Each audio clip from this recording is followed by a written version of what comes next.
the area of circle is 7 times its circumference. What is the circumference of the circle? So आपको एक circle दिया हुआ है with radius r, and the question is the area of the circle. It means pi r square. Area of the circle जब भी बात हो आप समझ जाइए, it's talking about pi r square is equal to 7 times its circumference. Circumference of the circle is 2 pi r. So what is the question saying? The area of the circle is 7 times its circumference.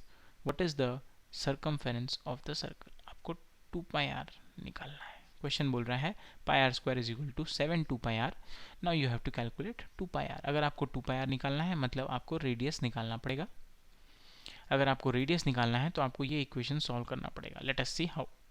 This is pi into r is equal to 7 into 2 into pi into r. Just expanded them. ये pi cancel हो गया, ये एक r cancel हो गया. So you are left with r is equal to 7 into 2 14. You can simply put the values here. 2 pi r 2 into 22 upon 7 into 14. You can cancel these two. Answer 22 into 2 is 44 into 2 is 88. Option number C.